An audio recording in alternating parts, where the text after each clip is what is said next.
It's all good. I got more. Yeah. I can do it again. I can Never do it. mind. No. Take Yeah. Let me finish. Let me finish.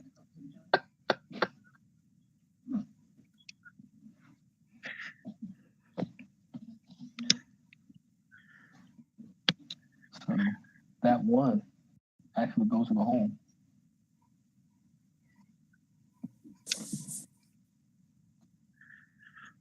and then you pull the other one. The reason why there's so much laughter going on is the fact that I was not recording and we have had a whole podcast. So for anybody, well, nobody heard but us. So we're going to repeat this all over again. Um, like I said, we got myself, Tim, Dom, Biv, we got T. The topic of discussion that we have is Amber Geiger, who is a Texas police officer who went into the home of a, let's see, his name is Botham Shem Jean. Went into his home thinking that supposedly it was her home and ended up killing this man and now is only charged with manslaughter. Um, it's a lot of holes in the story, um, but T, you can speak on it.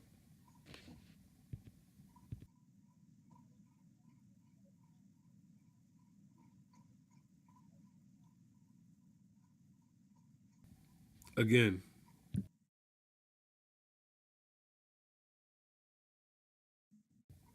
or Biv can speak on it.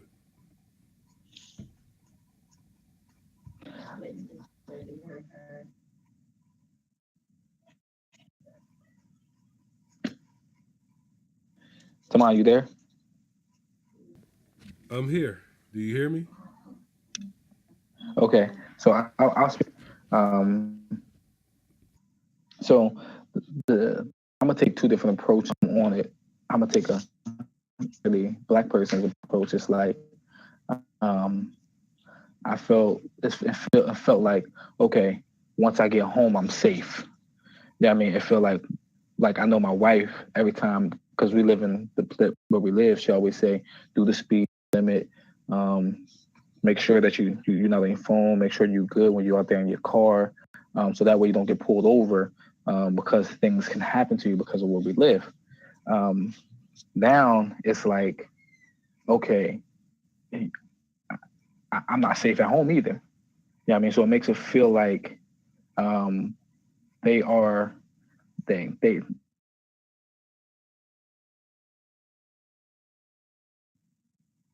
in truth are. I mean, are place safe. That makes me feel like, dang, we can do no right. Like they can get us anywhere. They can come get us at anytime they want. I mean, no matter what. And it kind of makes you feel like um, uh, don't call the cops for anything. Yeah, I mean, because I call the cops, they show up to my house for something that's dumb, and now I might, I mean, get murdered at my own home off of, I mean, something that I felt though that happened at my house. So that right there, it's kind of like it's fearful. Like it makes you as a black person, it makes me as a black person like fearful. Like I'm not safe anywhere.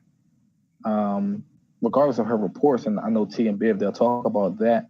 Um, but it makes me as a black person fearful that at any point, I mean, they can come to my house, make up a story, and that's it. You know what I mean? Here's a stance that I want to take, and it's crazy because it goes against almost everything that I believe in. But I think that the only repercussions for these incidents and these situations has to be a death penalty and or something to that extremes because these slaps on the wrists, I mean, and these things that they keep getting away with, it's not stopping. It's not going to stop any of them. But when when they become fearful of, okay, if something happens to me, I can get a death penalty, or if I do something else, I can get a death penalty. Then that's where I feel as though that change to happen. But that's my point. That's my take on it. Speak on it, T. All right, so my opinion on this. First off, I mean, we having this conversation way too often, where we have to talk about another black person, you know, this time a young black man, but being killed by a cop, and you know, she's being charged with manslaughter, even though witnesses say that her story is complete bull, that she was mistaken and opened her door and saw a large silhouette, you know, and gave him orders when her original statement didn't say anything like that. And then the witnesses are saying that she was banging on the door.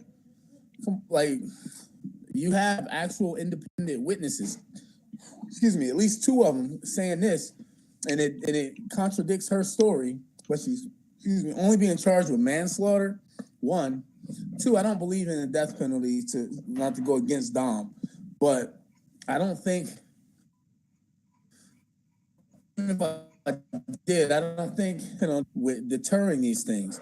The problem is they don't get, that's the problem. It's not that they need to get harsher penalties. They need to get some sort of like penalty. Oftentimes these people are not prosecuted, or they're under prosecuted, as in this case. And even with her being charged with manslaughter, there's a possibility that she still gets off completely. Just like I said, we're just having this conversation way too often, where we have to talk about why somebody is dead, why a mother has to bury her child who is doing nothing wrong.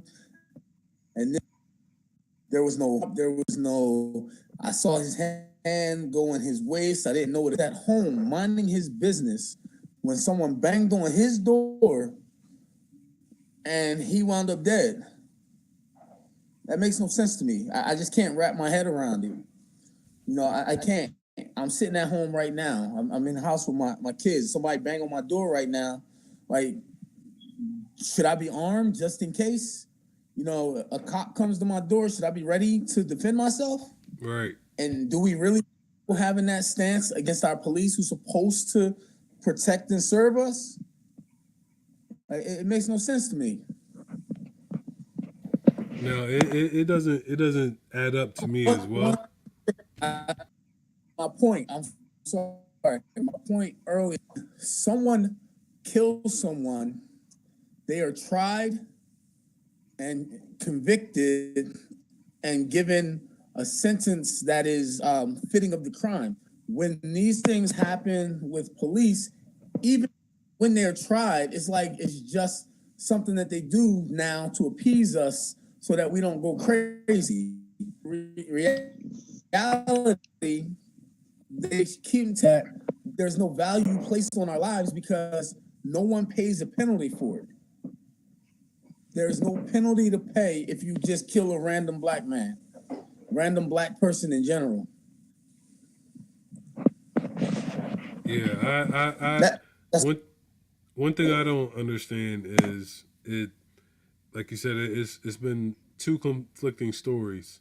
For one, for two, it took more than 24 hours for her to actually be arrested and charged after the murder happened. For three, I actually seen where she is now supposedly hiring a PR firm. Why would you hire a PR firm? That to me, like, if you're innocent, why would you hire a PR firm to try to have interviews with family members saying that you're great and how nice you are? That doesn't add up. It's a lot of holes in the story, but like you said, T, it's another black guy lost. and it makes no sense at all. And the thing is Just that to piggyback, I it'll thought you were done. You were pausing. my fault. It'll what it's gonna do. They're gonna end up sweeping this under the rug. It happens too much to where something else is going to happen and people are going to forget about what has happened except for the families that it affects. And like you said, it's almost like it's a normalcy, and that's ridiculous. That is ridiculous as a human race. How normal it is for something to happen like this, for civil servants to be the cause, and there's no justice. Um, go ahead, speak your PC, and then we'll have Biff speak his. The cops are already complicit in trying to cover this up. When you have something like this, an officer involved shooting, and especially in a case like this where she came home and said she was confused, parked in the wrong spot, like her apartment's on the 3rd floor, she wound up on the 4th floor. They didn't do a breathalyzer. They didn't do like any type of toxicology whatsoever. There was no urinalysis, nothing. That right there, or they did it. We all know with alcohol, the more time that passes, the less of it is in your bloodstream. So with them waiting, that helped her. I wasn't drunk. She wasn't under the influence, or she wasn't, inebriated, whatever. But for them not to do that right away, that right there shows their complicity. Shows a and cover trying to up help her almost. get away with it. Exactly. Exactly. Speak on it, Biv. It's funny, Tamon, as soon as you said something will happen, well, Florence is getting ready to happen. So that'll be the headlines, going through the weekend into the early parts of next week. It'll be, the natural disaster and Hurricane Florence. So we'll move on from this next week. But like Dom said, the feeling of not being able to be safe in your home, all of us here, we have kids, and to not feel safe in your home, it's frightening.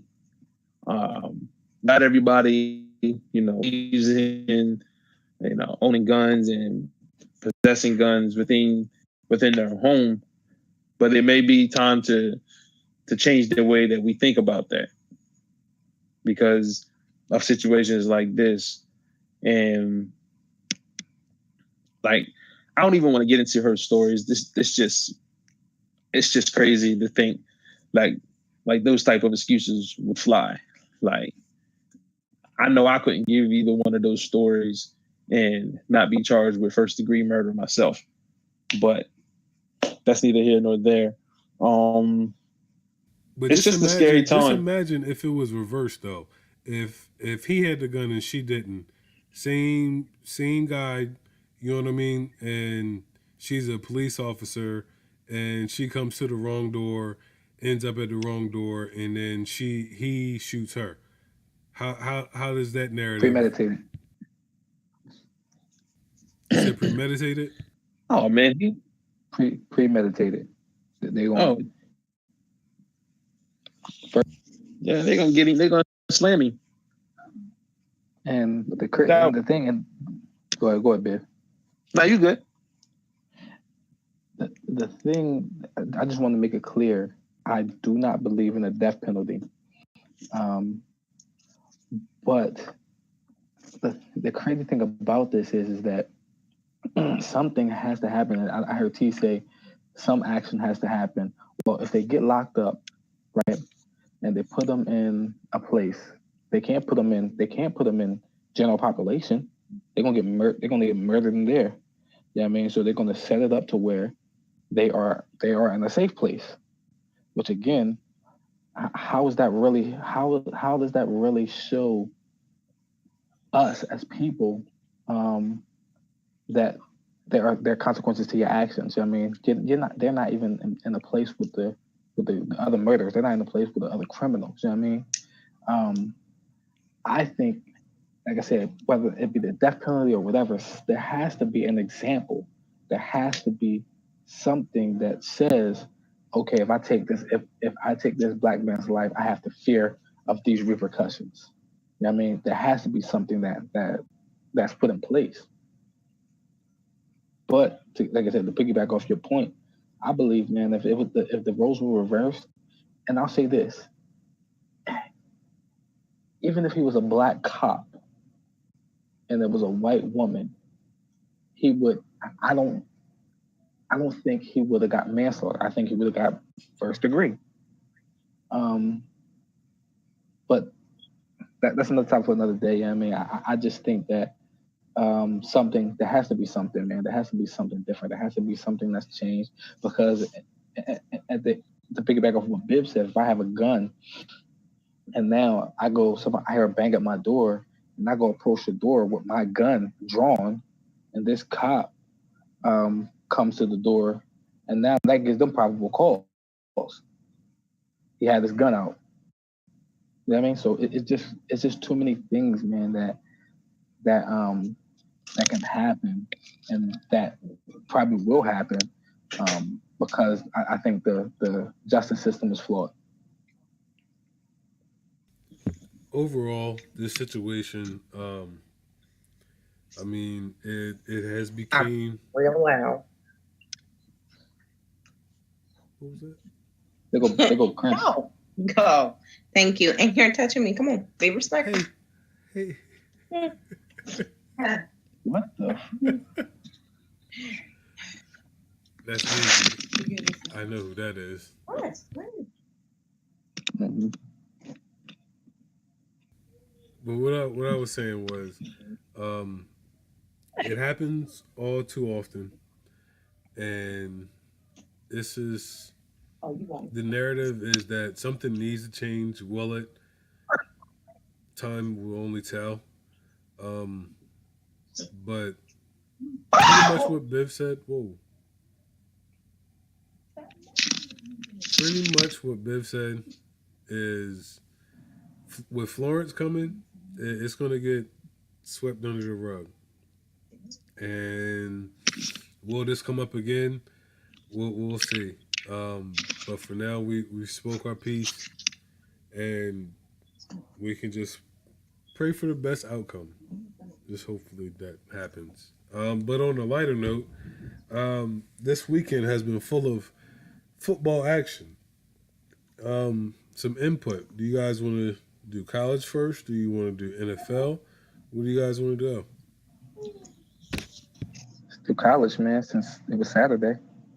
But real quick, um, if if we're not speaking, I think that everybody should mute their phones.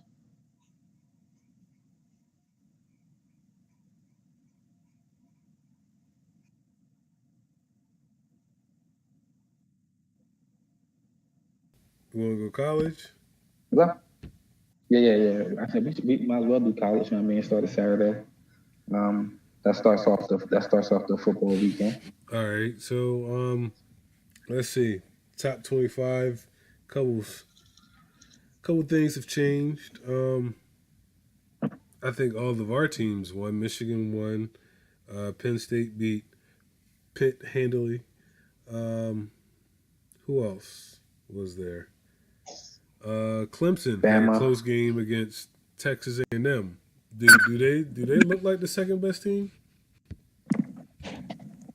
I'll speak on that. I'll speak on that real quick. I think that they are. I think that you can flip flop between two teams about being the second best team. Heck, you can probably flip flop about who's the first best team. But I think that Texas A&M is no pushover. They are no walk in the park. And because Clemson I think that was a game that they needed early on, and they won, regardless of what the score was or regardless of what the scare was. They won. I think that Dabo Swinney needs to stop with the back and forth with his quarterback. Just pick a quarterback, a starter, and just ride with him. I think Kelly Bryant should be the quarterback. He's the one that got you here. He's the one that you should ride with, and then let the other quarterback, get his turn next year. But I think Clemson is legitimately the best. The second, me personally, I think they may be the best team in college football, just strictly off their line. But I think without a doubt they're the second best team in college football. I think the second best team is in Georgia. Did you see how they handled South Carolina? I did. I think that South Carolina's overrated, honestly, but I did see how they handled South Carolina. I think that in the beginning, though, South Carolina struggled. I'm gonna tell you where I knew the game was interesting, and where South Carolina was doing good. When my wife was like, "Man, that South Carolina team doing all right, man. Turn that game back on." So she was intrigued by what South Carolina was doing. So that's how I knew in the beginning that South Carolina was actually sticking with Georgia. Later on, Georgia pulled away. But I think that in the beginning, South Carolina was doing this thing. So Georgia is probably the team that I put up there, top three: Georgia, Alabama, and Clemson. But you can't go wrong with either one, in my opinion. Speak on it, Bev. What you see on Saturday?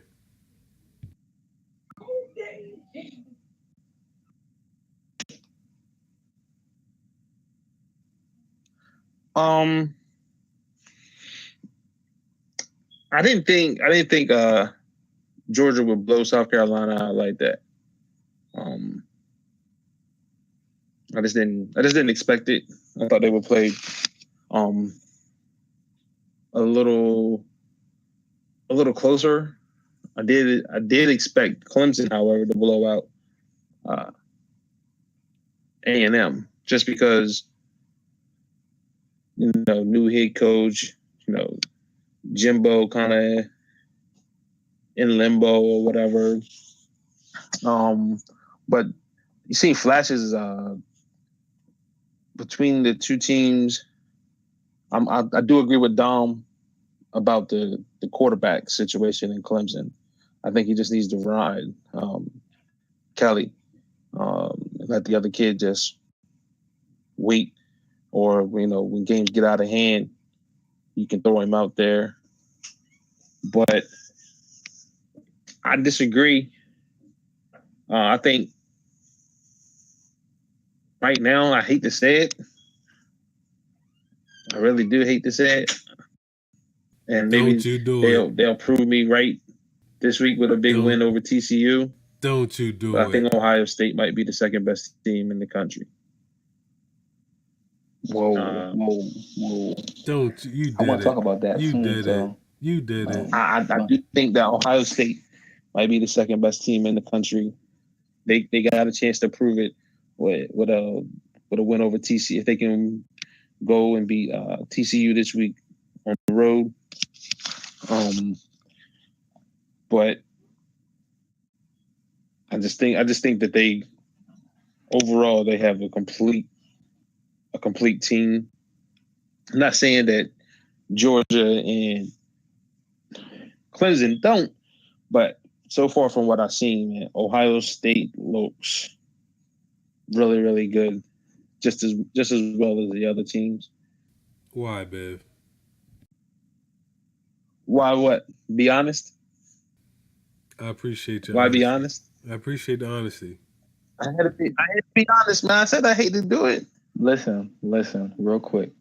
All the hell I got. So I know it's a family show, but all the stuff I got for mentioning Ohio State, for talking about my man Dwayne Haskins, and he said they're the second best team in the league, in the whole college. I need something from you, but I need more than why, Biff. Here, this is what that you were doing preseason, man. At least I got some proof. Like they didn't play it a couple of games. Like I didn't seen it. You know So what I mean? now, No, here now you I'm go. the Here you bad guy go. because Here you go. I foreseen it. Here you go, Dom. Here you go. You want it? Daggone it. Here you got it. It's coming. Okay, so Ohio State gave up 31 points to Oregon State, correct? That is correct. And that was in Mhm. Ohio State, right? Mhm. Okay, and then they played Rutgers, right? And I mean, come on now, they blow Rutgers out every year. So what? That's 2 games, and they put up 70 against Oregon State. Um, what like okay, that's what they're supposed to do. Like Georgia went into South Carolina. You said it yourself. You didn't think they was gonna blow them out like that, but they did it in South Carolina. I think that's more impressive Yeah. than beating Rutgers and Oregon State, in my opinion. It's a conference. It's a in conference team. They were ranked at the time. Granted, Don might have said, yeah, they might have been a little overrated or whatever. But at the end of the day, it was a ranked team. They went in there. It's an SEC game, and they blew them out. Rutgers, you can Okay. say what you want. They're in the Big Ten, but Okay. So if let me ask you a question then. Let me ask you a question. Who's the best team in the country? Alabama, And who have they played? Clemson. No. Who have they played this year? I'm saying I don't know. he's saying Alabama's the best. He's saying Alabama's the best team in the country, but I disagree that Alabama's the best team in the country. Like Okay, didn't but allow- he's saying Alabama. I'm not gonna judge a team based upon right who they've played. I'm gonna judge a team based upon how they've played, how they look. Yep, how they look. how they look in those wins. You know what I mean? Let's be honest with ourselves. They're still college kids on defense. When your offense is going up and down the field, you're gonna take a couple plays off here or there and give up some scores. And then you're gonna be having guys rotate in that's probably not gonna play much this year in bigger games, but you're gonna rotate them in so they can start getting some time and get some experience. So you're gonna give up plays here or there. It's still early in the year, so teams are gonna be out of place doing different things. But to me, Ohio State has looked equally as good as the other two teams in Georgia and Clemson. I can also say I think LSU has been impressive so far. Auburn's been impressive so far.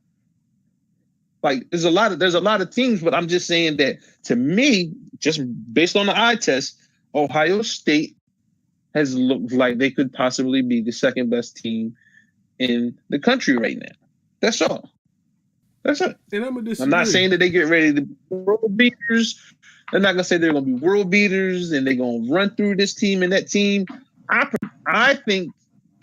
personally think they're gonna lose this weekend. But if they win this weekend, I think they should be considered the number 2 team in the country. So, real quick, just to piggyback off what he said, right, to make that point, then we gotta say Stanford. Look at Stanford. Look what Stanford did. Look at what Auburn did. Like Alabama, I think we automatically put Alabama there just based off of talent. But Alabama ain't played nobody. They ain't beat nobody. They out here destroying William Penn High School. Like they ain't really just beat nobody. So while I do think Georgia's win was impressive, I do think LSU's win was impressive. I think that there are other teams that have more impressive wins than Alabama. That's why I don't think Alabama's first game they played Louisville. okay. I'm sorry. Was Lee Bridgewater there? Was Jahair Alexander there? Was Lamar Jackson there? But who played on Rutgers? Who was in Louisville?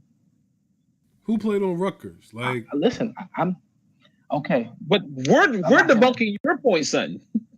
You're saying Alabama's the best team in the country and they haven't played anybody, but because Ohio State hasn't played anybody, you can say they're not the second best team. I'm Ohio State. That's what I was focused on Ohio State. Listen, Louisville is a alright team, and Louisville's not an alright team. They're decent. Trash. They're decent. They're only okay because of Lamar Jackson. Okay, and they play Arkansas State. I give y'all that. The schedule is weak in the beginning. They play Ole Miss this weekend. So, well, not this weekend, next weekend. No, that's this weekend. So we'll see what No, happens with this that. weekend, and I think that's another pushover game. I think Ole Miss is not what Ole Miss used to be. They don't got Shea Patterson. That's another pushover game. They got arguably the I don't best think wide so. receiver in the country, but They have arguably the best wide receiver core in the country. Who's throwing them the ball? that I don't That's the know. problem. Okay. That's the problem. But Alabama's got a young secondary as well. Like anything's possible. Anything can happen. Alabama. And I get that. But let me say this: those wide receivers, not taking nothing away from them, those wide receivers became the best wide receiver core in the country when they had Shea Patterson throwing them the ball. Now there's no Shea Patterson throwing them the ball. I don't know if they're the best wide receiver core in the country anymore. I don't know if the numbers will suggest that. Listen, I'm gonna give my first one. This is Bias alert. It's a bias alert. Ohio State is not the second best team in the country. And they're not even, they won't be the first nor ever in my mind. But anyway, what I was going to say was I think that overall this weekend it showed that there's still a lot of football to be played. People have their conference schedules coming up. Like Biv said, Ohio State does have an early test coming up against TCU. Alabama hasn't gotten to the meat of the schedule. The Clemson Texas A&M game was closer than what people expected. So that's why that debate is there as far as Clemson. But at the same time, I definitely understand what you're saying, Dom. They talent-wise, they can definitely be the second best team in the country. Okay, hold on real quick. Can I say something about the Texas A&M team? Jimbo Fisher, where did he come from? Florida State. Florida State, ACC team, right? Is it safe to say that he knows Clemson very well? Yeah. So is it safe to say that Jimbo Fisher is not a trash coach? He has a talented team in Texas A&M, and he knows Clemson. You know what I mean? So to think that was going to be a pushover game, and especially it was in Texas. It was a home game for Texas A&M. So I don't understand how people thought that was going to be a pushover game, especially again with this flip-flopping of the quarterbacks. Yeah, that's the only reason. I didn't think in a big game like that, a big statement game like that Dabo would flip-flop his quarterbacks. I thought that he would ride Kelly and let it be known that we are the best team in the country. I thought that's what he would do. I didn't expect the other kid. Can't think of his name right now off the top of my head, but I didn't expect him to play much. And when he continued, Trevor Lawrence. And then Trevor Lawrence, okay. When he played, I was a little shocked, and you could see the difference in the way the team moved up and down the field between the two quarterbacks. Now, one thing about the game is that Clemson was up going into the fourth, 28-13. So I mean, granted, the score looks the way that it looks. The majority of the game, Clemson pretty much dominated. It was just the fact they were up comfortable. Yeah. They were up comfortably.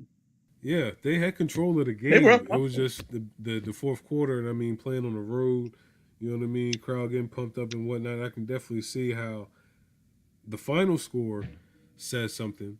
And yeah, late game situation, you might want to tidy that up. And playing two quarterbacks is not going to help because I mean, once you get that rhythm with one quarterback, you kind of want to ride it. But I mean, overall, we all have different opinions on who we'll say the top three teams are in the nation. So on that note, let's kick it off with the NFL. Hold on. Oh, I can't let you do that, man. I can't. I gotta say this. Say what you got to say about college. It's about college football, man. one of the most talent-ridden states in this country is looking really, really bad in football, man. The state of Florida looks horrible right now. Florida State, Miami, and the University of Florida. That was they have been absolutely horrible through the first 2 weeks. And you can easily say that Central Florida is the best team in the state of Florida now. And you probably wouldn't get a good argument against that. Miami hasn't looked good. Florida State almost lost. And Florida finally lost to Kentucky. I think it was the first time in almost like 32 years.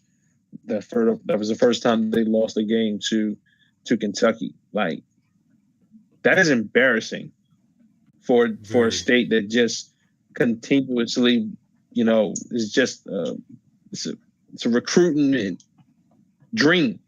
You don't even have to leave the state of Florida to recruit, and those teams. I don't know if it's coaching or whatever it is, but something needs to be done down there immediately. Like Willie Taggart looks over, like he looks out of his element in Tallahassee. Mark Richt looks like Mark Richt. I mean, he looked the same way at Georgia. Talent, can't win big games.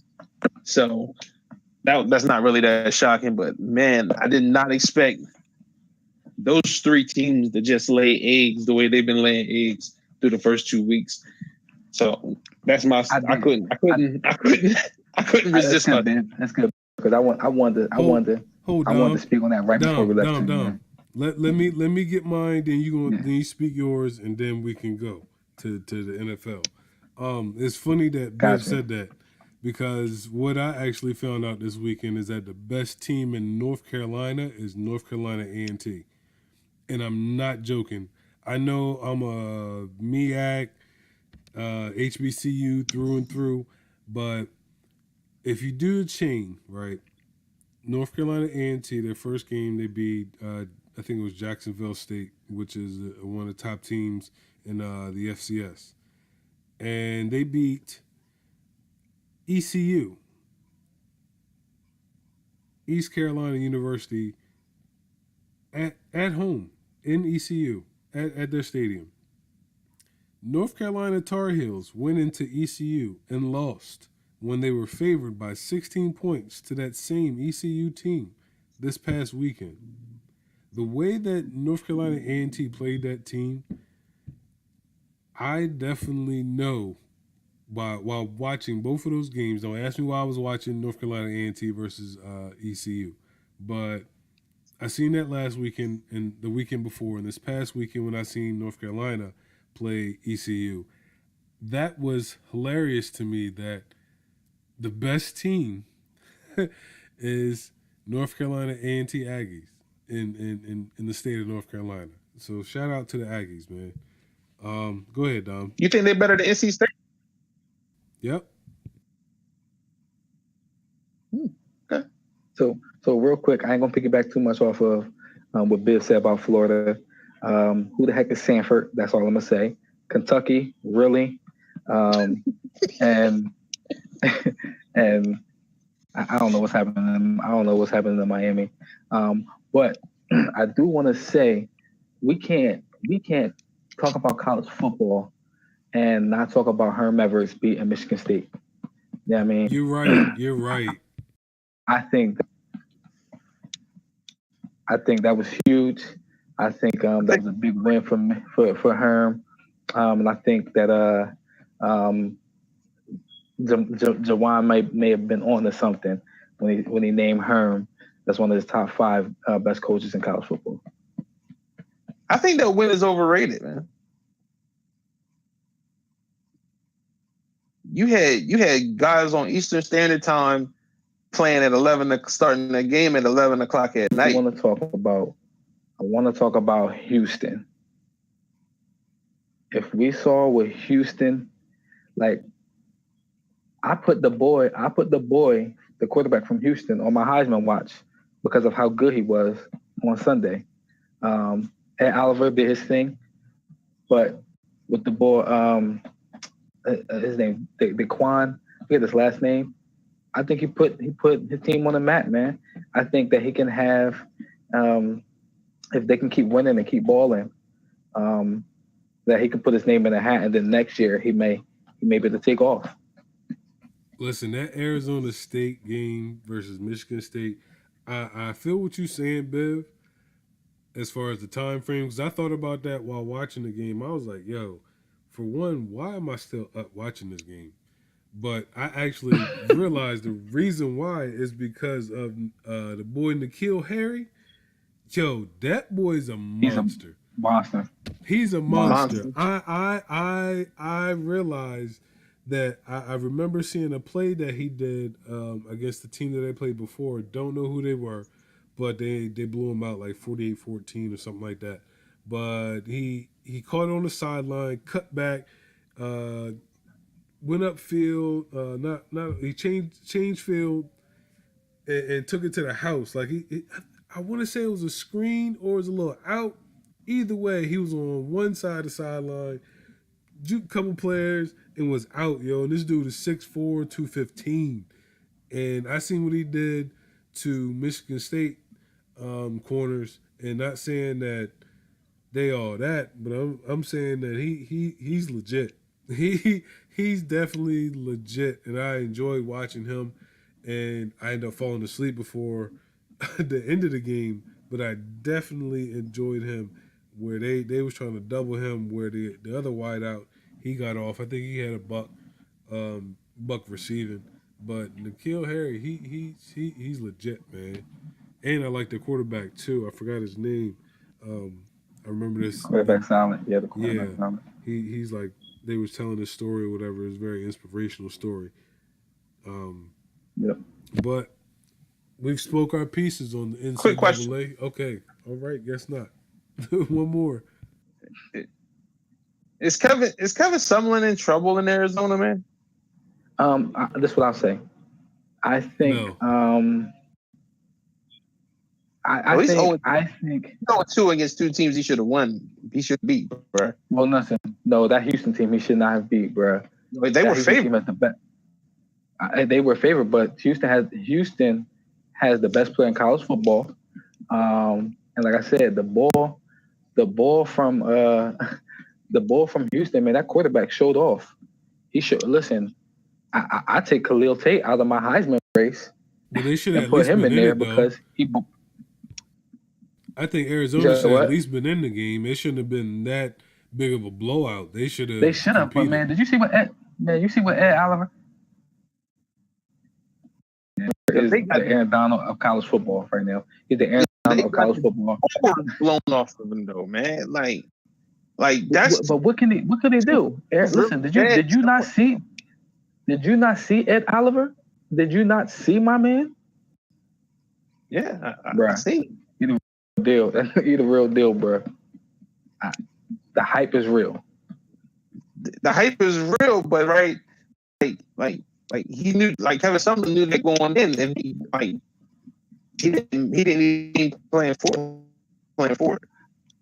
I think Kevin. I think he's on the hot seat. I think he should because listen, when you have a Heisman candidate on your team, and you are not putting him in the best situations to be successful, I think you have to be on the hot seat. You chose that team. You chose Arizona probably because of Khalil Tate, and you're not using them to its full potential. They gave Rich Rodriguez time. They're gonna give Mr. Sumlin some time. I'm trying to get T into the conversation with some NFL. Is there any We can move forward, man. Go for it. Hey T, what's happening? You over there? You all right? I'm here, man. Stay in my lane. Man. I've been trying to switch it for the past 15 minutes. I've been here. But listen, we love Saturdays. Trust me. You got to get on the bandwagon, but we ain't gonna force you. But NFL, we're gonna start off with you, man. Is there anything specific that you've seen other than what happened on Thursday night? Let's stray away from the bias alert, and let's see what happened on Sunday, and even on Monday as well. What was three takeaways that you had from Sunday and Monday? I don't want to get too far. 1 week, we've seen teams come out and look good, and this ain't gonna be a bias alert. So let's start. I'm gonna go back and let's start on Thursday. No, see, all right, T, see, we was trying to have you not talk about Thursday. This ain't bias. I'm gonna give it to you because you're still going there. All right.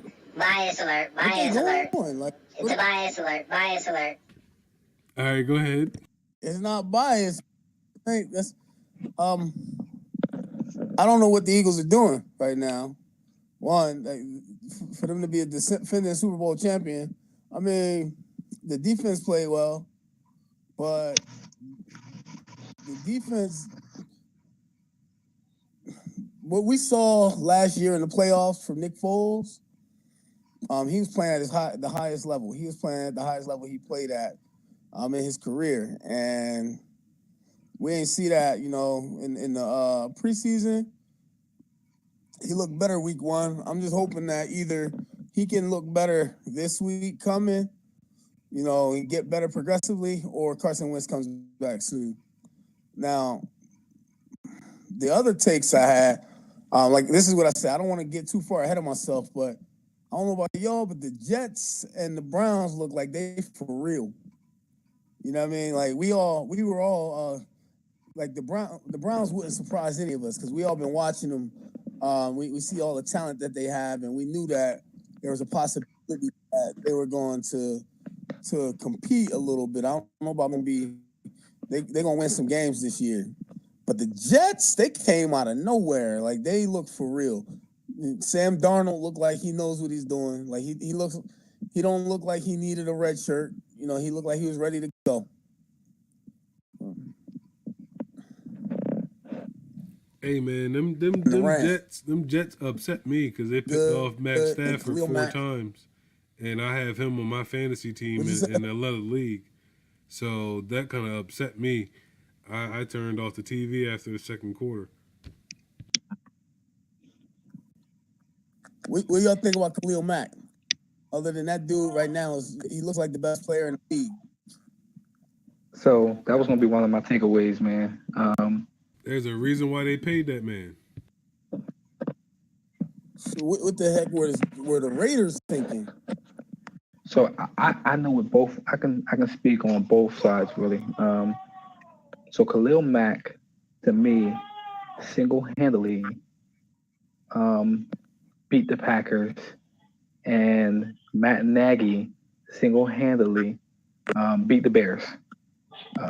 That is what happened on Sunday night. I think Aaron Rodgers Matt Nagy with that. Nah, bro. Listen, wasn't Aaron Rodgers in the first half when Khalil Mack was destroying them? Yeah, I hear you, but I think Aaron Rodgers, he's still Aaron Rodgers. He came back. He came out with a chip on his shoulder in the second. Listen, 46%. And didn't Kyle Fuller drop an interception pressure. that could have won the game? That wasn't Matt Nagy. Yep. Okay, but listen, it was Matt Nagy. It was Matt Nagy who ran seven straight rushes at the end of the game. It was Matt Nagy who was dropping Khalil Mack in coverage, and when he was destroying Josh Sitton, like Me and Don watched the game together. We kind of had the same take. Like he started playing not to lose rather than to win. That was on Matt Nagy. Matt Nagy stopped doing what he did to get them to win. Aaron Rodgers came back looking comfortable, like there was no pressure on my man. Isn't that so Andy Reid like? Yes, and that's what I was thinking. That's exactly what I was thinking when I was watching. I said, man, he looked just like Andy.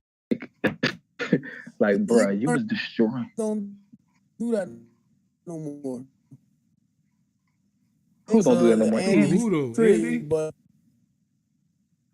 only one person from Andy's tree that don't do that, and he's the coach of the Philadelphia Eagles. He's the only one that don't do it. But his first year, he was doing it too.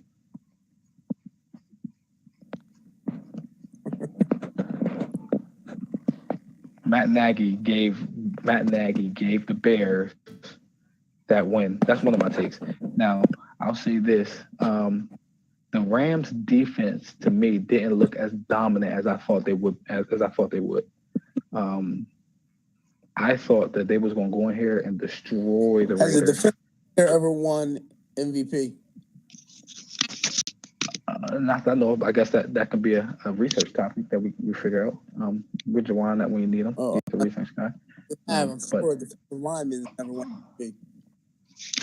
I don't think they have. I don't think they ever will. But so takeaways. The Raiders. John Gruden is dumb. I'm just gonna leave it there. He's stuck in the 90s or the early 2000s.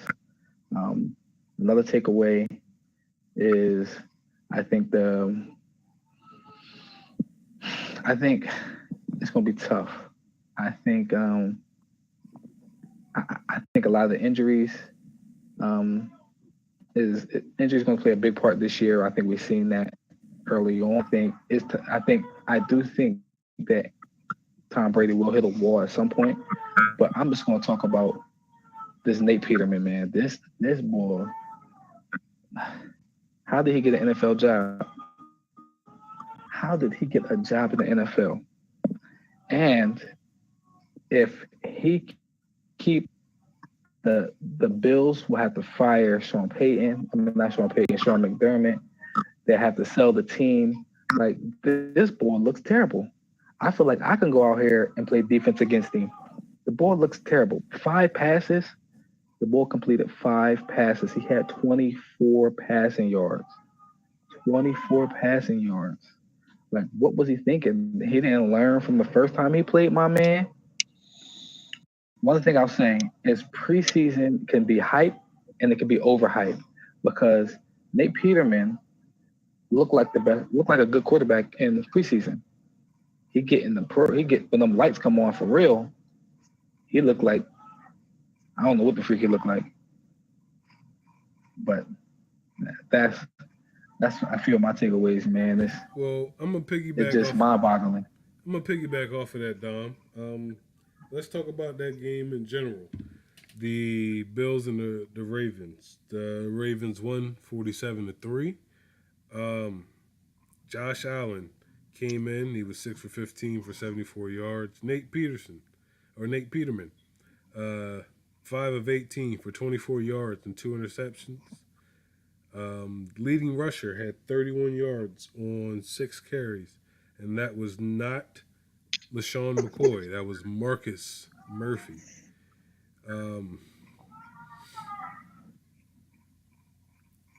Where is someone that you said that was going to have? Kelvin Benjamin had 1 catch for 10 yards.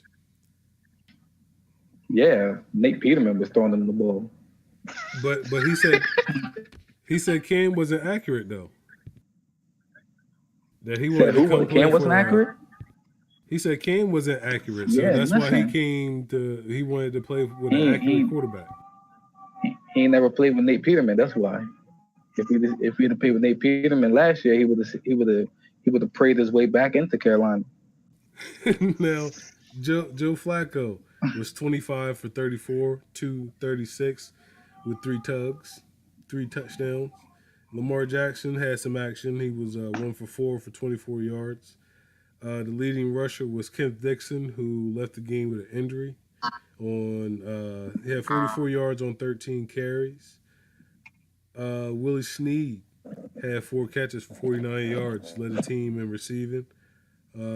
Pretty much spread it out. Everybody from Brown to Crabtree.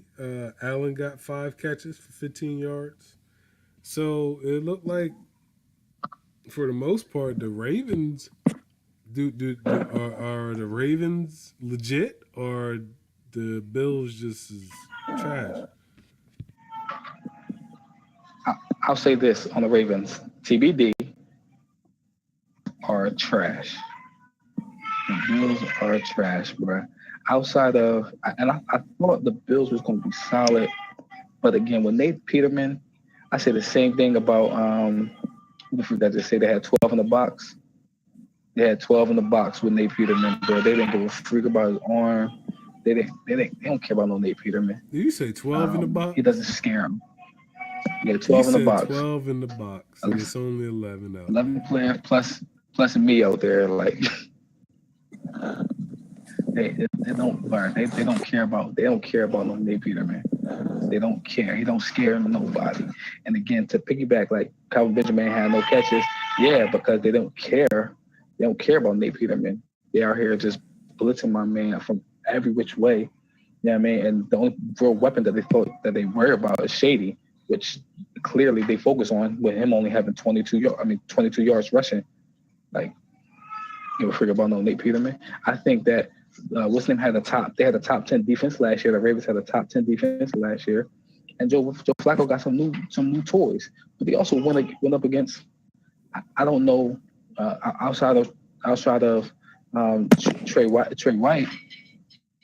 Yeah, I mean Mark High and what's the other safety out there? Who else is out there on that defense? Yeah, Jordan Poyer, Micah Hyde, and Trey White. Ain't nobody else out there that's really scary. But that's a decent secondary. Right. So are the Ravens for That's real? the secondary, but if they ain't getting from who out there quarterback, they're man having a field day out there balling. All balling. Both his rookie tight ends out there balling. Like so Flacco out there having to pick 'em. Speak on it, Biv.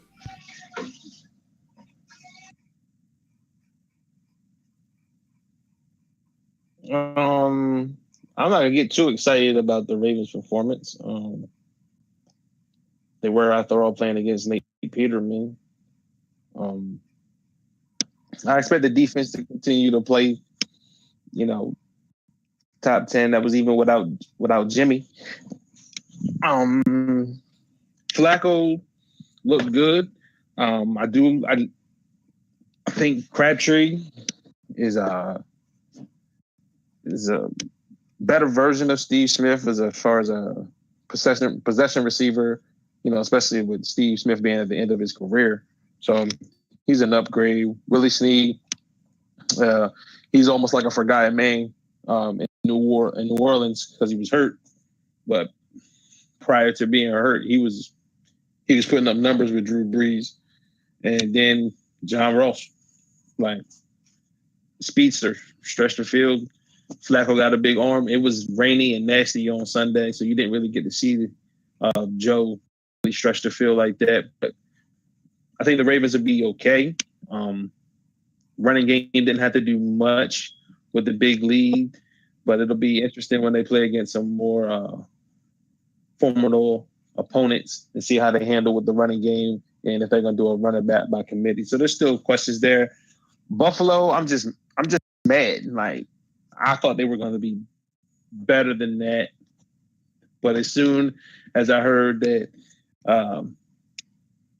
they got rid of McCarron and then Nate Peterman was named quarterback, I knew it was going downhill.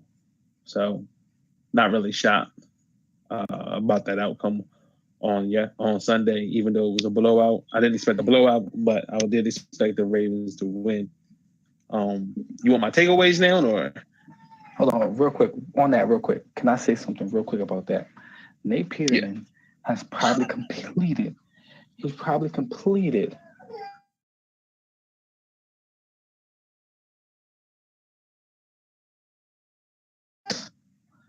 He has half to his team in his 2 career starts. Can you repeat that? Because I didn't catch that. I'm done. Repeat that, Dom, please. Nate Peterman has completed 14 completions in his short career. He's completed half to his team and half to the other team. Like my man threw 5 interceptions and a half. My man threw a half. And 2 halves of football, he has thrown 7 interceptions.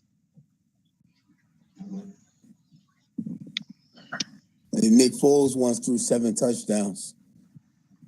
My man Nick Foles threw 7 touchdowns in a game, and Nate Peterman threw 5 interceptions and a half. My man should, Y'all not gonna just bring be up on Nick our podcast Foles right now. Bias alert. He should be Bias on our alert. podcast right It's a now. bias alert. Bias alert. Our podcast, so we can ask some of these tough Y'all- questions. Can y'all somebody y'all get not just him on gonna the next bring up podcast? y'all not just gonna bring up Nick Foles. Just why Nick Foles? Go Yo, ahead. somebody they keep his agent on the line, man. We gotta get him on the podcast. Somebody get my man on the podcast. He ain't got nothing else to do. Clearly, he's not an NFL quarterback. You get my man on the podcast. Hey, Mr. Peterman, listen, if you're listening, once you're done your career in Buffalo, which you'll probably stop, we have a spot here that you can speak on Which will probably anything, be next week. and we won't intercept your topics at all. We won't intercept anything as far as what you're throwing out there.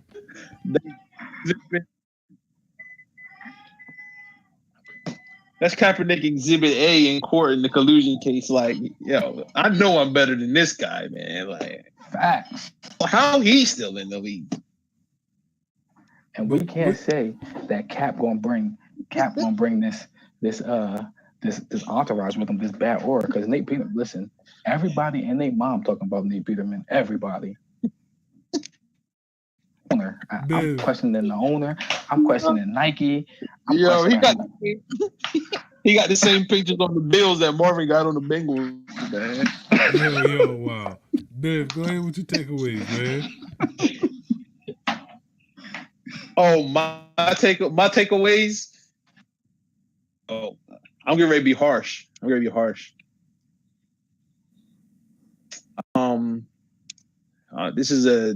putting out a memo.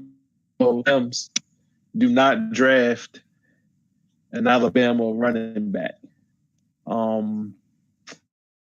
Henry and Kenyon Drake played against each other and were trash on Sunday. But they were absolute. Can I say something real quick? Trash. Can I say something real quick on that? Go ahead. The game was like 7 hours. It took them 8 hours to play. It took them 8 hours to play. And go ahead. They should have been well rested. They were some trash. Frank Gore and Deion Lewis both look better, man. Just being real. That's one takeaway. Another takeaway is, sorry, Jameis Winston, but your services are no longer needed, man. Like, Ryan Fitzpatrick is the starting quarterback in Tampa. One game. His agent might as well be looking right now and calling around to see if somebody needs another quarterback, man. Like, he's done. One game, though. So what Fitzpatrick did, one game, bro. That's all it takes. Nah, not when you Ryan Fitzpatrick, though. Nah, man. We've seen this before from him. How many teams? I've never seen 400 yards and 4 TDs from him before. Not that, but we've seen him look great. That's where the term fit from. Man, his coach sounded convinced that he was the guy. After making a statement earlier in the preseason that there was no guarantee that Jameis Winston would be the starting quarterback once he returned from. And then there was rumors coming out that he could be as much least. And for Fitzpatrick to come out and do that, I'm just saying his days are numbered. All we got to, I don't think. All we got to do and watch Patrick play himself out of this rodeo. Man, he's good in other cities. He's a journeyman. He's a quarterback that's going to get you some wins when you're starting quarterback. Is riding the pond, suspended, hurt, whatever. But he is not a long-term option. And this this what I'll say to you. I agree with both of you. Is not however, if he goes 3-1, is not getting his job back and quarterback next year to develop under Ryan Fitzpatrick. Exactly. I deserve. Jameis Winston got in trouble in Florida State, and I'm not judging him for that. He was a young kid doing dumb stuff. It was a college town. You know, he felt like he owned the town. I'm good with it. He got in trouble repeatedly. Like all that's behind you are the franchise, and you get in trouble for not being able to keep your hands to yourself. You're an idiot. You don't deserve your job back. And that's exactly why you take all of that into consideration. You take into consideration the way Ryan Fitzpatrick played. I've never seen that offense look like that. Yeah, it's 1 week, bro. With James.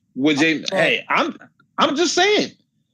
I'm just saying that if they can with Jameis not there, his number, and I don't want that from him. I like Jameis Winston. I think he's a decent quarterback. He's a young black. I don't know back at that. I'm gonna say it. I'm always rooting for the young black quarterbacks, but you make it hard to root for you, bruh. You know what I mean? Like you make it hard to continually try. When do you grow up? You know, he was young at Florida State. That's what I'm saying. When do you grow up? When do you stop the shenanigans and be the face of the franchise? Yep, and that's why I think his days. I'm not saying that Ryan Fitzpatrick is the answer long term. I would never say that. I don't think he's the answer long term anywhere in the NFL, at least. But I do believe that they can ride that wave this year. I don't think they're not going anywhere anyway. So why have Jameis around just to have him around? So I think that's why I'm saying that they probably would just go ahead and release him if no team would offer anything for him. Sorry, I got another take. Last year, right? Who were the best defensive in the league? You had the Jags, you had the Vikings, the Eagles were up there. But you heard talks about the Saints. Where were they? Like, they're on a milk carton. Well, Saints defense, they're. Let's speak on that game. The Buccaneers won 48-40. Ryan Fitzpatrick had 21 for 28, 417 yards, 4 touchdowns. Peyton Barber led the team in rushing on 19 carries, 69 yards. Fitzpatrick actually had 36 yards rushing. Mike Evans had 7 catches for 147. Deshaun Jackson had 5 catches, 146, 2 touchdowns. He turned back time, man. Yeah. He hit me with a bias alert, but I was pretty happy to see those stats. I was happy to see those stats. Because he's a former Eagle. Okay, there it is. Bias alert. Bias alert. It's a bias alert. Bias alert. Eagle. He's a former Eagle, but I felt like Chip Kelly really did him wrong the way he released him, and then the team released those gang affiliation rumors about him to blow it over. So I still root for it. So the Saints put up 40 at home. Drew Brees had 37 for 45, 439 yards, 3 touchdowns. Alvin Kamara did more so of receiving. He had 9 catches for 112 yards, 1 touchdown receiving, but only 29 yards rushing on 8 carries. Michael Thomas had 16 catches, 180 yards, 1 touchdown. Ted Ginn had 5 for 68 yards and a touchdown. So it wasn't the Saints offense at all. It was the defense. And like T was saying, exactly. The defense was up there last year. I mean, you got Cameron Jordan, you got you drafted a guy The Marcus young Davenport, you got Marshawn you got the Lattimore. young quarterback, man, one of the best in the league. He was a rookie last year. Yeah, Give me a Marshawn second. I'll tell Lattimore. you.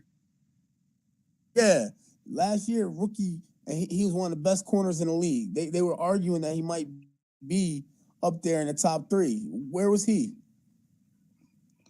Man, they are still mentally hurt. So the last year in the playoffs, like that's hard to get over, man. You got a game one, it's in the bag. All you got to do is make one play, and you give up basically a Hail Mary, even though it was what's Diggs run another 20 yards after he caught the ball. Like that's hard to overcome, man. And it was the secondary that was just horrible on Sunday, man. Every time you turned around, all you seen was the back of a Buccaneers jersey running in like Mike Evans, and then next thing you know, Deshaun Jackson. It was like over and over and over again.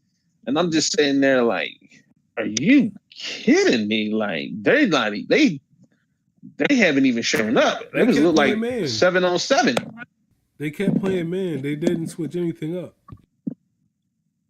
That's crazy. It was crazy, bro. And one thing that is not lost, 29 yards from Alvin Kamara. Listen, man, this is a copycat league, and this is not a bias. This is just me pointing out what did the Eagles do well on the D line last year. They rotated and they kept their guys fresh, right? I knew this was coming because I pay attention to what was going on with the Eagles, and I realized like we lost a couple players, and guess where they at? They're down in Tampa, D line. My man, Bo Allen, I think, is down there, and let me see who else is down there. Vinny Curry. Vinny is down there. Yeah. No. Let me see. But yeah, Vinny Curry, he's down there, and you know they picking up. It's a copycat league. Whatever works is going to be picked up by the other teams. You see, Atlanta, they started using the RPO. So these other defensive lines, everybody's starting to see where the magic is. Put it that way. What's your take on the? Oh, he ain't even in here. All right. Well, let's go to the next game. The next game that we're going to discuss would be the Texans versus the Patriots. The Patriots won 27-20. Tom Brady. What's Tom Brady like? 26 of 39, 277, 3 touchdowns and an interception. Rex Burkhead led the team in rushing on 18 carries, 64 yards. Gronkowski was Gronk, 7 catches, 123 for a touchdown. Philip Dorsett, 7 catches, 66 yards, 1 touchdown. James White also caught a touchdown as well. For the Texans, Deshaun Watson didn't look like what he looked like when he left. He was 17 of 34, 176, touchdown and interception. Lamar Miller had 20 carries, 98 yards. Their only rushing touchdown was by Alfred Blue. D-Hop had 8 catches, 78 yards. The next behind him was Bruce Ellington, 4 catches, 37 yards. He got a touchdown, but I think them not having Will Fuller kind of hurt them in that game. I don't take anything away from this game. I think that for them to only lose by 7 points, and they did struggle. It's the first game of the season. I think they'll definitely get better. I think the Patriots had some moments. I think they've realized that they need more in the wide receiver room. That's why they picked up Corey Coleman today. But as far as the Texans is concerned, I think that once they get Will Fuller healthy, I think that helps Hopkins, and I think that helps out their running game as well, and I think they'll be fine. Um, what's y'all take on the Patriots versus the Texans game? Speak on it. Well, I think, like you said, it's not much to take from it. Tom Brady is Tom Brady. I will say this: it's game one of 40. Um, he can sustain that throughout the year. Just like if you look at his December last year, he didn't put up Tom Brady like stats in December of last year. So I don't think that he sustains this for 16 games. With the Texans, Deshaun Watson's coming back from an ACL injury, right? He still looked mobile. He still looked pretty athletic, but he's not 100% back. You know, they say he probably not going to be 100% till next season. So while I think he's still going to do enough to win some games for Houston, you can't expect him to be who he was last year right away.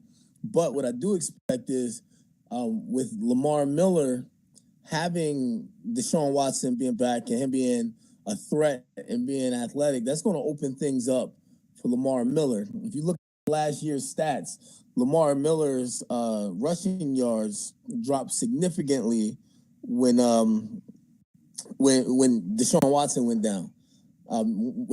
Him there being a running threat and being able to sling the ball, you got to respect that so they can't load the box on Lamar Miller.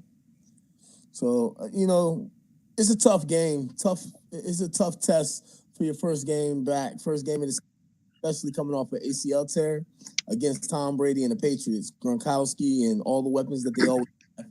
So, I'm looking forward to seeing what the Texans can do going forward. I didn't really wouldn't have took much away from this game either way. The Patriots are, recently they've been slow starters out the gates, but they're gonna finish strong. So that they actually lost the game. Will Fuller being a major role in the Texans' offense, without him being able to stretch the field, you can roll coverage over to D-Hop. As far as the Patriots, the defense isn't gonna be spectacular, but they're gonna be good enough and keep their team in the game. Tom Brady's gonna be Tom Brady. They're gonna have a number of different people touching the ball, and you have to be prepared for everything because you never know if Bill Belichick's going to turn around and hand the ball off 30 to 40 times or if Tom Brady's going to throw the ball 30 to 40 times. You just never know. And they look good. Gronk looked healthy.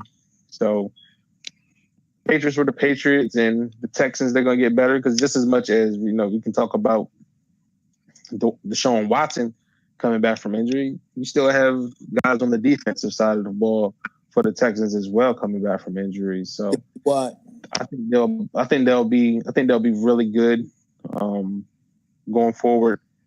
It's just going to be a lot of fun watching both teams.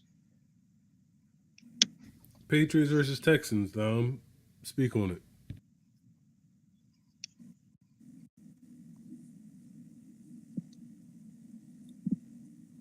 Dom had to jump off. There's somebody else on here.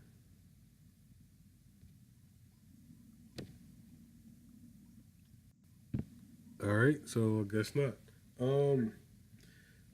So we talked about the Ravens, and they are actually playing the Bengals on Thursday night. The Bengals faced off against the Colts in Indianapolis.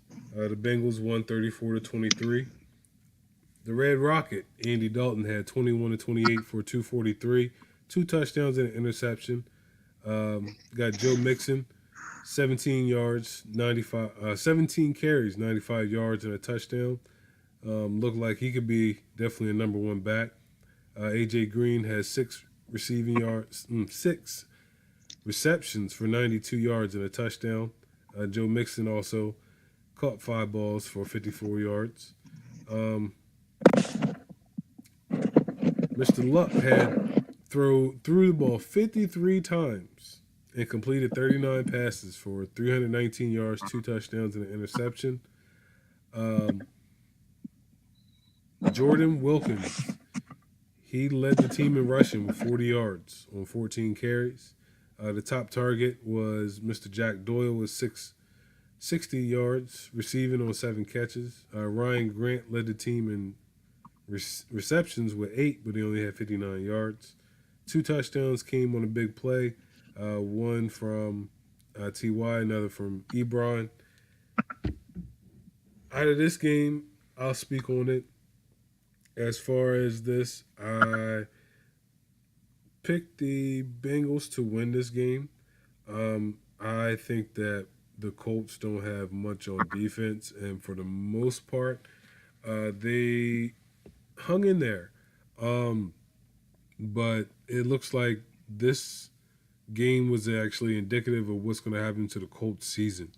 They're going to actually rely a lot on the arm of Andrew Luck to get him out of a lot of situations. And hopefully Marlon Mack comes back and he can be somewhat of a better addition, better than Wilkins, because they definitely need a running game. But, I mean, the Colts just really look like the Colts. And, I mean, hopefully if he's back to how he was a couple years ago, Andrew Luck is going to win you some games. But it's going to have to happen on bad nights for the other team. The Bengals actually look more. They actually look better, more improved, especially on the offensive end.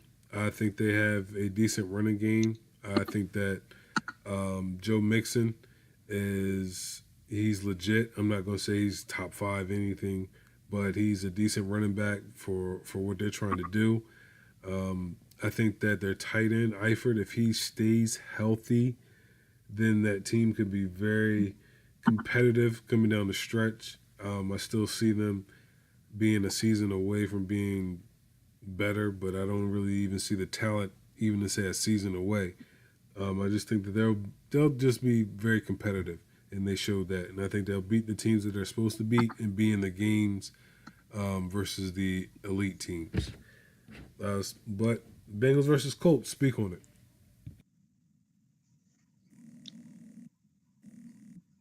Well, if we're still counting on Andrew Luck to throw over 50 times a game right now, the Colts are trying to kill, and they're trying to kill that man. He just came back from shoulder surgery, on his throwing arm, and you got him throwing 50 times a game. Like your franchise quarterback is supposed to have some longevity. You're supposed to protect him, and that's ridiculous to me. They're not back whatsoever. And I really hate to do this to the coach because he came from the Eagles, but I don't know what he's thinking when you got a young quarterback that just came back from shoulder surgery and you already have him firing 50 times a game. And the Bengals are the Bengals. I like Joe Mixon. Got him in fantasy. He got me some points. Not enough, but he got me some points. But I really just don't trust Andy Dalton. Andy Dalton looks good all season long, and as long as Andy Dalton's at the helm, like I don't see anything in the Bengals' future. Speak on it, Biv. Like you said, the Colts were the Colts. No running game and no defense. That requires Andrew Luck to throw the ball 50 times, because they're going to be in shootouts every week. I don't understand. I don't know what else they can do. They've never been a huge free agent market, or destination. So unless they draft someone, it's going to be hard to get guys to come to Indianapolis to play football. As far as the Bengals, Joe Mixon is the difference. Having that bell cow, that guy that you can turn around and hand the ball off to 20 to 25 times, and he's going to average 4.5 yards a carry. It's going to open up the passing game downfield through the play action, and you're going to hit AJ Green, who still has the talent of a top 5, top 10 receiver. He still has that talent. But like T said, I don't trust Andy Dalton. He's going to have his moments, but when you need him the most, he's going to be MIA. He's going to be AWOL. And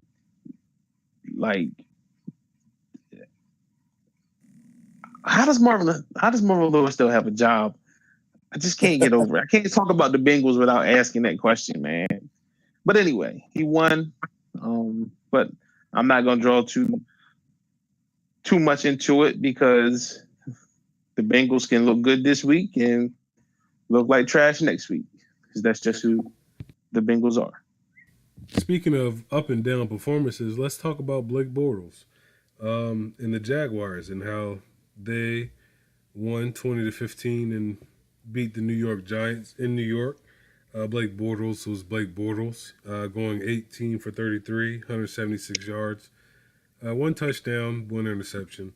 TJ Yeldon led the team with 51 yards rushing. I know that sounds crazy, but Fournette went out with an injury. Keelan Cole had 3 catches for 54 yards. The Giants, I think the matchup of the day was how would Saquon go up against that defensive line, that front 7. I think he did pretty well with 18 carries and 106 yards and a touchdown. How would Odell fare against Jalen Ramsey in that secondary? He had 11 catches, 111 yards. Eli Manning, 23 of 37, 224, and of course you get 1 Eli face per game in the interception.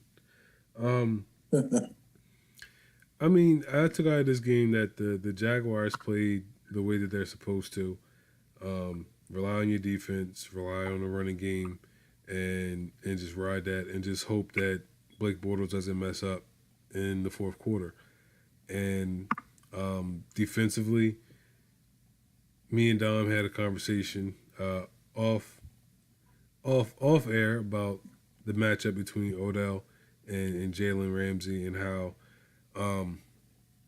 he felt like Dom felt like it wasn't, the numbers didn't pretty much speak for what Jalen Ramsey did, and I could understand that, but man still got over 100 yards receiving, and there was a couple penalties that Jalen Ramsey got where he could have been beat, but we'll never know. But I think the Giants is actually going to be a lot better. Their defense was somewhat decent, but without Olivier Vernon, there wasn't really too much of a pass rush. But Janoris Jenkins is a top tier corner in the league, and he definitely proved that. But I mean, it's Blake Bortles as well. You still got Landon Collins, who's arguably one of the best safeties in the league.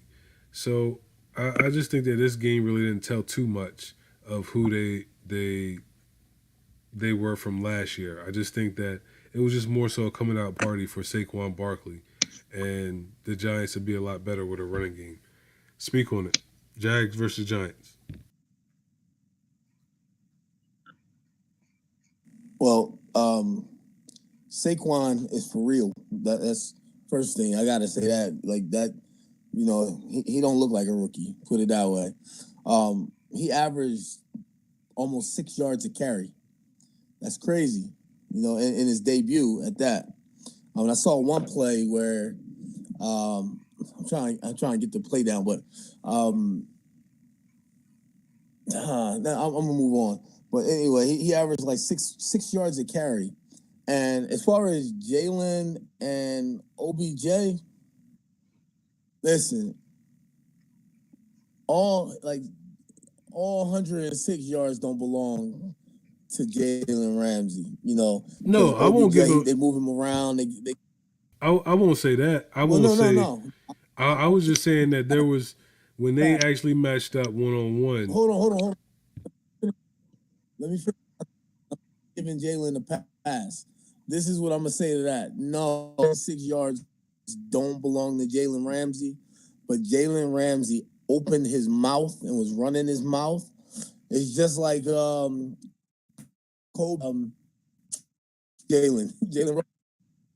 81, right? Did he drop all 81 on Jalen Rose? But no, he didn't. But you were the guy assigned to him that day. So you ran your mouth, and he put up 106 yards. You got to eat those. Jalen Ramsey got to eat that. I'm sorry. Like, he shouldn't have ran his mouth. If he would have just, showed up, did his job, OBJ, who's going to be OBJ, got 106 yards. It is what it is. We be giving him alibis, but because you ran your mouth, you got to eat that. Am I wrong? But he gave OBJ his props though, like. Yeah, but he also ran his mouth beforehand. You know what I mean? That's what I'm saying. Like, they respect each other, but before the game, he won he said he was the best at his position, and he was going to do his thing. Well, OBJ did his thing. Well, matched up at one point in time, OBJ had 4 targets, 1 catch for 12 yards. Matched up 1-on-1 against Jalen. The Jags for the most part were in zone all day long. Blake Bortles still makes questionable decisions in the passing game. He's just got to trust his weapons. They're not household names, but I think D.D. Westbrook and Keelan Cole and Austin Seferian-Jenkins, I think he's got decent weapons, along with the man child in the backfield and Leonard Fournette. For Saquon, for the most part, I thought he looked good. He struggled a bit. He did have the one big run that kind of boosted his average and his total yardage. He had the 68-yard touchdown run. That one run showed exactly who he is as a runner. The agility, the strength, and then the speed to just pull away from everybody, man. And he had a tightrope the sideline, man. Like, it was a spectacular run, and it was a run that really changed the game because it actually put them back in the game after throwing a pick six. But that the Giants are going to be good, man. I really think the Giants are going to be good. Eli has weapons. I think they don't use Evan Ingram in the right way. I think he can be a mismatch with linebackers, but I don't think they're using the right way. Like, Odell gonna eat. I don't care who's lined up across from him. He's gonna eat. And it's gonna come down to their offensive line being able to protect. I think Eli going to be their weakness. I think Eli's gonna be just fine as long as they can protect him. That was the problem. Like Calais Campbell and Miles Jack and them boys was eating. Anytime they wanted to get to him, man, they got to him. Every time they needed to get to him, they got to him. And that's when, he started making bad decisions and different things like that. But that's how he is. He don't like to be pressured. You pressure Eli, and he starts throwing the ball up. That's why he's going to get those interceptions. Yeah, that's why the offensive line has to do a better job of protecting him, and that will be the difference whether the Giants can make a run for the wild card or be sitting home come January. Well, overall, we're going to switch gears again, switch off to the AFC. We're going to be pretty quick with this one, even though the game was the longest game of the week. The Titans and the Dolphins. The Dolphins won 27-20. The big things that came out of this game was Marcus Mariota broke his collarbone, from what we heard. But while he was in the game, he threw 2 interceptions. Dion Lewis had 75 yards rushing. The Dolphins, Tannehill, 230 on 20 or 28, 2 touchdowns, 2 interceptions. And like Biv said before, Kenyon Drake averaged 3.4 a carry on 14 carries, 48 yards. Frank Gore, 9 carries, 61 yards. Both teams kind of looked the same. This actually looked like a 2000. This looked like a game from last year. Like, I don't see anything impressive about Ryan Tannehill. I don't see anything impressive with the offense besides the fact that Kenny Stills can blow the top off of any defense. Jerry and Grant, if you give him a lane on special teams, he's got it. But other than that, I mean, they still don't really know who their running back is. I mean, I guess they do, but they don't. The Titans are now going to rely on Blaine Gabbert. And me being a 49er fan, I understand that pain. So my condolences to you guys. But Dion Lewis is going to be the factor. Dion Lewis and Corey Davis, to me, are going to be the ones, because you lost one of your best receivers, and Delaney Walker, who's out for the season, and Marcus Mariota, all on game 1. Say what you want, but Titans season's in shot. But speak on it. Titans versus Dolphins. Well, if Mariota's down, like if he's not able to come back from this, then yeah, I would say that the Titans season is done. I'm not a believer in Blaine Gabbert at all. We all saw the train wreck of Blaine Gabbert out in San Francisco. The Dolphins, on the other hand, I mean, they ain't Dolphins. This game wasn't lackluster for me. I don't really take anything away from this game. Both teams, I had to see what they do next week. But the biggest thing you take away from this game is possible loss of Marcus Mariota and Delaney Walker. And Delaney Walker. That's what Delaney Walker they already put on IR. Am I right or wrong? Yeah, he's done. That's the heartbeat of that team, in my opinion. Right. Yeah, that's a huge blow. I'm still frustrated that he's still not with us, but that's yep. Go ahead, Bill. Speak on it. Well, what can I say about this game? I think you can say it in 30 seconds. The Lightning or less. probably was. The Lightning was probably the most entertaining part of the game. Yeah. So, I've never been a believer of Marcus Mariota anyway. I hope he's hope his injury is not too significant. But that team was headed nowhere fast, just like the Dolphins. You can add the Dolphins to the list of Florida teams that suck. So. Well, speaking of teams that suck, the Browns didn't lose. The Browns tied the Pittsburgh Steelers 21-21. What I take from this game is the fact that the Steelers gave the ball away 6 times and the Browns still did not win the game. That is disheartening.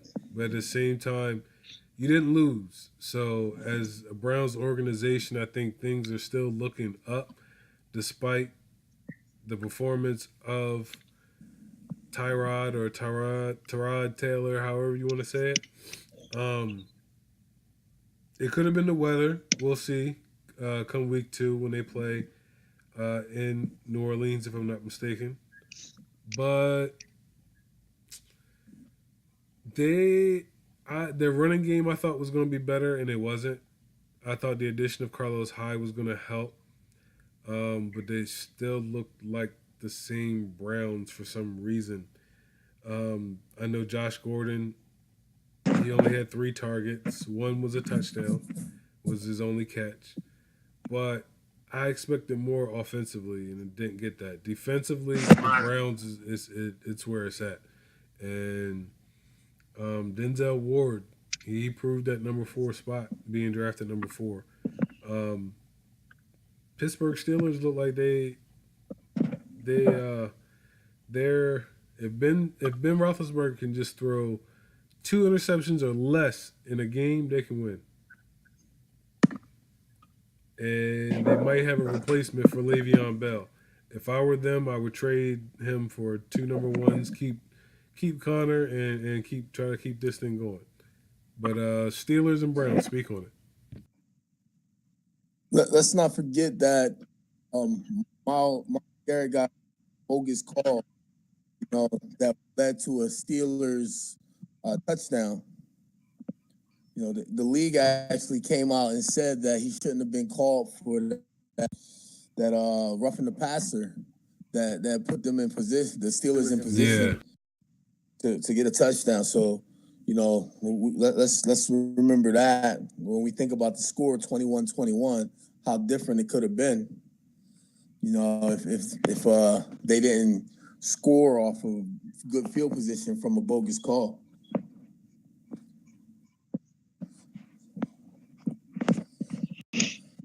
Well, I'm just gonna say this: the Browns are for real, and the Steelers aren't. Like this is what the Steelers are gonna be, man, with or without Le'Veon Bell. Big Ben just doesn't look the same anymore, man. It's been this way for a couple of years now, and people just want to just like kind of sweep it underneath the rug when he has these types of games where he's lights out for about the weapons around him than it is about him. He was bad, man. He was responsible for 5 of the 6 turnovers. Like he was really bad, and they had